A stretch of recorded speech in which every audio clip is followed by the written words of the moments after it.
sin.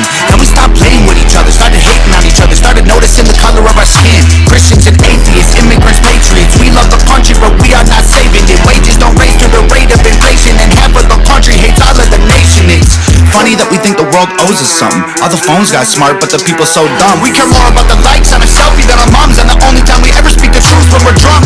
We won't always agree. No, I don't hate all police. No, your thoughts and opinions ain't facts, and they are not defining my reality. No, I think picking sides divides. It's probably what has got us here. United States is great regardless. That's what we forgot in here. Black lives matter, all lives matter. What's all this division for? It's modern segregation. This is shutting up a civil war. Burn the circus down, cause the world is full of clowns. They're all stupid and they're proud, painted smiles on their mouths. I don't hang with bozos, homie, I can't be around you. Anyone who knows me knows my feet don't fit in clown shoes. Hello everyone, welcome to American Uprising. I'm your host, Coach Manna. Today's episode is titled, What the Founding Documents Actually Did. I think this is a great follow-up episode to the one that we just did. We talked about in the last episode how the media is forcing groupthink and teaching people what to think and what is acceptable rather than how to think outside the box. In fact, if you think outside that box, they will crush you in more ways than one, and people will then call you a conspiracy theorist even though you're just spouting actual information. We've seen it over and over and over again. But I don't think there's anywhere in the American fabric where this is more prevalent than in education. And one could argue in history specifically, this is the breeding ground of this indoctrination.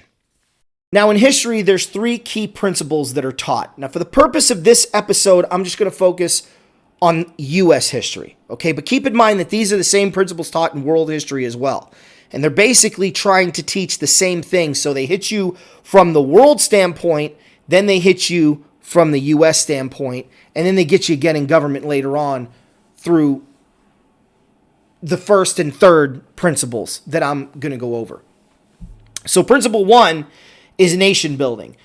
The idea of government and the different types of governments that exist, and specifically in American history, the idea of limited government is taught initially, and then it really morphs into, look at all these examples in history where, in American history, where the people needed the government and the government had to step in and do something. You know, the government had to step in and, you know, during the Great Depression, the government had to step in to create jobs during World War II. The government had to step in during the Cold War. This idea is being taught and indoctrinated from the beginning. Now, really good teachers, good history teachers, they don't do that. They talk about how it's an overreach of government. We also talk about, at this point, teaching about the nation's form of government, which they call a democracy or a democratic republic, which it's not. It's never been. It's a republic. And again, really good history teachers will teach the difference between the two, but the rest, most of them don't. And that's for two reasons. One, they don't know the difference, or two, they do know the difference, and they don't want the truth to be known. It's as simple as that. It's one or it's the other, or they're teaching the difference between the two. It's the best way I can put it. The second principle is colonialism. And this is where they get to teach kids about slavery, right? They get to teach about racism. Make no mistake about it. Colonialism is essentially how to teach racism in America. Because see, I'm a firm believer, maybe I'm old-fashioned, but I'm a firm believer that the average household doesn't teach racism. Here's my proof. Go to a park and watch a group of kids playing on the playground. They don't care if they're Asian, Hispanic, black, or white. If they're nice, if they play with them, they're friends with them. So where is racism taught? Because they don't learn it at that age. It's either taught at home by mom and dad, or more often than not, it's taught in schools. And see, they'll use colonialism to teach about racism, even in the lower grades. Christopher Columbus, they got that whole, I don't even know if they do this anymore. They used to have, 1492, Christopher Columbus sailed the ocean blue, blah, blah, Nina and the Pizza and the Santa Maria. But they always talk about what he did to the natives, right? That's the baseline initial racism. This is what racism looks like. So kids learn it for the first time.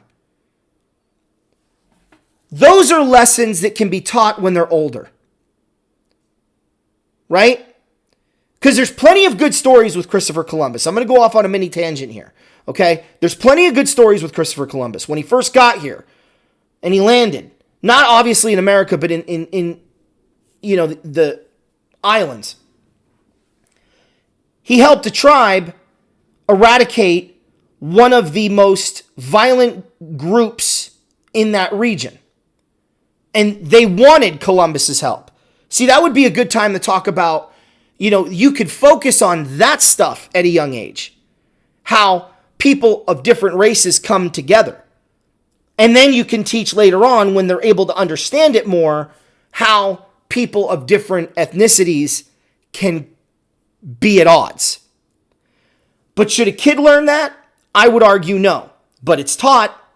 And colonialism is the perfect time to teach racism and how to be racist, especially with the young kids. But at the high school level, man, they beat you over the head like a cudgel, right? That's all this unit is about. Don't take my word for it. Ask your kids. What are you learning about with colonialism? Okay? The third principle is economics. And believe it or not, even with economics, they tie in slavery, right? Especially in U.S. history. The slave trade and the triangular trade in world history. But again, with U.S. history specifically, the slave trade. They don't teach that the African tribes that had conquered other tribes and captured the African people then sold them into slavery for profit. They don't teach that. No. That's too insignificant. Or rather, that's too inconvenient. No. Instead, they just teach that, white Europeans landed in the African shores, took all the Africans, and brought them over to America and enslaved them. As if that's how it really went down. Kid you not. Even in economics, they touch on this slavery issue because they get you in two ways. So they teach about racism and slavery, and then they hit it even harder with economics. But this is where they also teach about all the different economic systems. And in the United States, they are trying to teach now that we don't have capitalism, we have a market economy. Let me tell you how incredibly inaccurate that is. Democracy is actually within the definition of capitalism. And they say capitalism is an economic and political system. No, it is not. Capitalism is not a political system in any way, shape, or form. A market economy is a political system because that's where you have government regulation, right? That's where you have government intervention. It's even in the definition. But in capitalism, it's a free market. It's owned by the private sector solely for the purpose of profit. That's it. But see, again, words have meaning and they change words. Right? Definitions have changed over time. I talked about this in the last show. Capitalism is not a political system. It's never been a political system. It isn't a political system.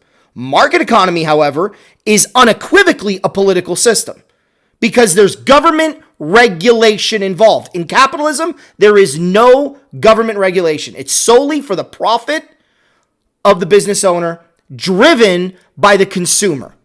In other words, you make a product people want, they're going to buy it. You charge, they pay. You overcharge, they don't pay. They don't like your product, you go out of business. It's all driven by the private sector. There's nothing to do with the government. But yet, they, again, change words. They change definitions. But when you actually look at how a capitalistic economy functions, there's no government, there's no political element to it at all. But in a market economy, there is.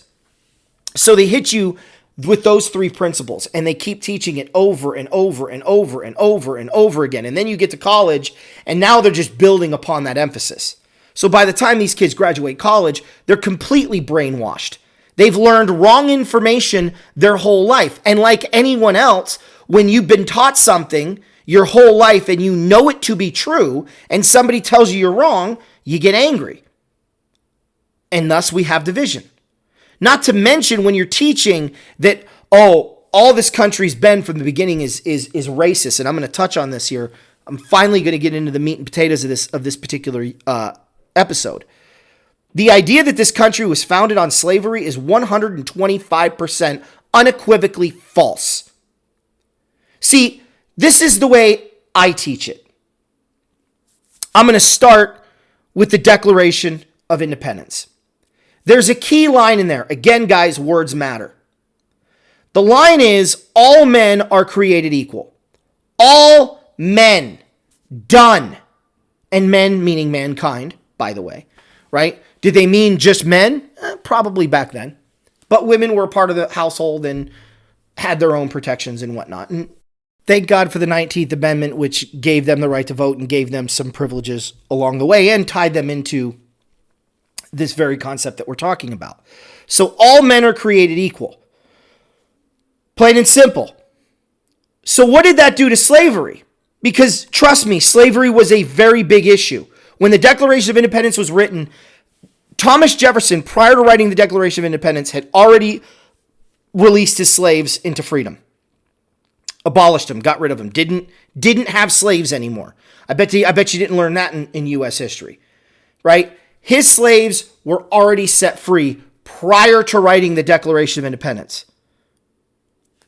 Now, what did that do to slavery? Because Ben Franklin, who was an avid abolitionist, John Adams, who was also vehemently against slavery, as were many people in the North, but also even in the South, you had people like Thomas Jefferson and George Washington who appalled the practice and eventually would do away with their slaves. If all men are created equal, then you can't have slavery. They knew that. And he was so specific in the way he wrote the original document that when they were going through the revisions, the South was so focused on a paragraph that was specifically about slavery that he missed the intro. And I'm talking about Rutledge, okay? The representative from South Carolina, okay? Completely forgot about the initial passage of all men are created equal. Didn't make a specification there. So what did that do? That gave terminal cancer to slavery. That was the giving of terminal cancer to slavery. Now, let's get into the Constitution of the United States, because shortly after the Declaration was written and that phrase was in, they knew it was a matter of time. Now, in history, they'll tell you the Three-Fourths Compromise or Three-Fifths Compromise was a complete travesty, and it just goes to show you that America was still racist and still, miss me with the lie. What did the Constitution of the United States just do with the Three-Fifths Compromise? It just got the South to admit that their slaves are people. Now go back to the Declaration of Independence. If they're people, all men are created equal. Doesn't say all white men. Doesn't say all wealthy men. It doesn't say all born in free regions of America men. All men are created equal. So the minute you recognize these slaves as people, they're covered under the Declaration of Independence by law. So if the Declaration was the giving of terminal cancer to slavery, the Constitution of the United States was the diagnosis. That was the doctor telling the patient, you've got terminal cancer, there's nothing we can do. You're going to die. Because the practice of slavery is going to die. It's going to. Because you can't sit there and say, this group of people within the same confines are people and these people are not. It got the South to admit that slaves are people. Boom, checkmate. And then you get to, obviously, the Civil War, which was the official death of the patient. That was the dying of terminal cancer. And anyone that's lost a loved one knows the difficulties that entails. So for me, that's a perfect example. Right? It's not an easy process to go through. It can be really tough to watch. Well, that was the Civil War. It was a really difficult thing to go through. It was a tough process to watch, but it happened. So the way I teach it is really this simple. The Declaration of Independence is the giving of terminal cancer to slavery. With that simple phrase, all men are created equal. The Constitution of the United States is the diagnosis of terminal cancer to the patient. Because once the South admits that slaves are people, the practice is over. And then the Civil War is the death of the patient. It's really that simple. But why don't they teach this then? Because they don't want to teach the truth. Because if they teach the truth, there's no way you can teach the truth about America and have America come out looking bad. The only way you can make America look bad is if you teach a lie. We were the only country from the beginning that appalled slavery and fought it. Now, we didn't remove it immediately. That is true. But that's not how it works. If you're going to make something illegal, you've got to go through the process of being proven that it's legal or illegal in this case. The law works slowly. We were forming a nation. If they decided to eliminate slavery at the signing of the Declaration of Independence or at the writing of the Declaration of Independence, there would be no America. The South would not have been on board with it. It would have been over. So now you're left with a conundrum. Do you form this new nation or not? So they found a way to get them later on by putting that phrase in. With the Constitution of the United States, the only way the Constitution was going to be ratified in enough states to become law is if a compromise was made. But again, they were playing chess, the South was playing checkers. So they got him again on a technicality with the 3/5 compromise. Now, other things happened along the way that sparked the Civil War and led us. It was the people were fed up. They had reached the precipice of disaster and said enough is enough on all levels, not just government, but the people. And it sparked a war. Keep that in mind. We're the only country to fight a war over slavery within the nation. Britain didn't do that. China never did that. Africa hasn't done that.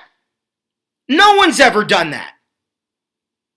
So again, you can't teach the truth and make America look bad. It's impossible. The only way you can make this country look bad is if you teach lies. And that's what they've been doing. Because see, the Nazis and the communists, for that matter, they knew you couldn't beat America in a war. You couldn't beat America head on. You had to attack them from within. Infiltration from within. Or, as a famous board once said, infiltration, not invasion. And all of these teachers that are willfully participating in this, in my opinion, are committing treason. If I may be so bold. They are willfully committing treason. Because you can't not know this and be a teacher. Maybe a young kid. But if you're in your 30s, if you're in your 40s, I'm sorry, ignorance don't apply. Try using that. Oh, officer, I didn't know it was illegal. Well, you still broke the law. Oh, I didn't know that it was a law, though. Oh, okay, you can go. You're free. Does it work that way? Yeah, it's the same thing with treason. Well, I didn't know I was committing treason. Sucks to suck. So, I hope you guys realize you're being hit from all sides. The next show that we're going to talk about is how they want us divided and how they go about doing it.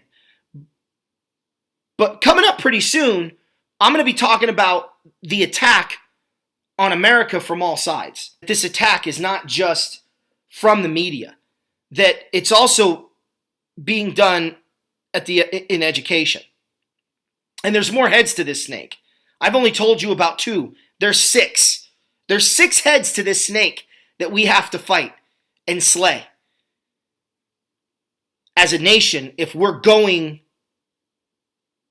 if we're going to become united, we need to understand who the enemy really is, because it's not me, it's not you, it's not your neighbor next door with a MAGA hat, it's not your neighbor next door who voted for Biden, it's not the guy down the street that doesn't want to talk politics, he's done. It's not even the people on Facebook that pretend like there was no election fraud. They're not the problem. There are bigger entities here that are against us. We got to turn our attention to those aspects and come together as a nation. I'm going to touch on false teachings here. I'm going to touch on this with Romans. It's Romans chapter 16, verse 17 through 18. And I'm going to read this. And now there is one more thing to say before I end this letter. Stay away from those who cause division and are upsetting people's faith, teaching things about Christ that are contrary to what you've been taught.